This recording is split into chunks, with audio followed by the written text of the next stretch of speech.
Three young boys brutally murdered. Three teenagers arrested and convicted. A town relieved, but a nation divided. Were Damian Eccles, Jason Baldwin, and Jesse Misskelley Jr. cold-blooded killers, or were they victims of a justice system desperate for answers?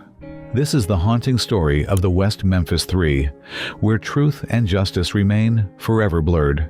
In May 1993, West Memphis, Arkansas, was shaken by the discovery of three murdered children: Stevie Branch, Michael Moore, and Christopher Byers. Within weeks, three local teenagers were arrested. To many, the case was solved. But as the years passed, doubt grew. Was this truly justice, or one of America's most infamous wrongful convictions? The West Memphis Three story exposes how fear, hysteria, and flawed evidence can rewrite lives forever. On May 5, 1993, three 8-year-old boys vanished while riding their bikes. The next day, their bodies were found in a drainage ditch. Bound with shoelaces, bruised and beaten, the crime shocked the community. Rumors of ritualistic, satanic elements fueled panic. The brutality of the murders demanded answers, and local authorities faced enormous pressure to deliver justice quickly. In an era gripped by the satanic panic, whispers of cult involvement overshadowed facts. Instead of careful investigation, the case turned into a hunt for suspects who fit the narrative, a decision that would haunt West Memphis for decades. Focus soon fell on three teenagers: Damian Eccles, 18, Jason Baldwin, 16, and Jesse Misskelley Jr., 17. Known for wearing black clothes, listening to heavy metal, and being outsiders in a conservative town, they became easy targets. After hours of interrogation, Jesse Misskelley gave a confession riddled with inconsistencies, later recanted, but it became the foundation of the case.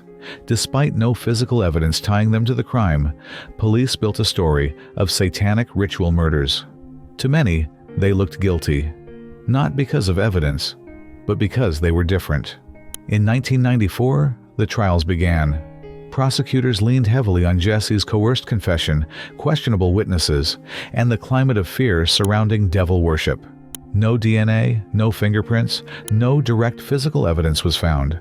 Still, Damian Eccles was sentenced to death, while Jason Baldwin and Jesse Misskelley received life sentences. The jury's decision reflected more on the hysteria of the time than the strength of the case. Families of the victims were divided. Some felt justice had been served. Others questioned if the real killers were still free. For the teens, life as convicts had begun. The West Memphis Three case remains one of America's most debated crimes. Do you believe these teenagers were guilty, or were they scapegoats of a broken system? Share your thoughts in the comments. And if you want more haunting mysteries and controversial cases, subscribe to Charlie Vintage, where forgotten stories are brought back into the light.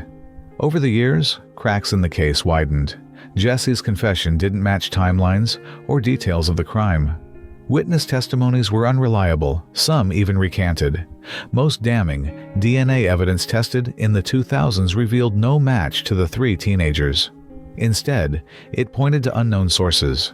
Documentaries like Paradise Lost brought international attention, sparking a movement to free the West Memphis Three. Celebrities, lawyers, and activists joined the cause, arguing the teens had been convicted not by facts, but by fear.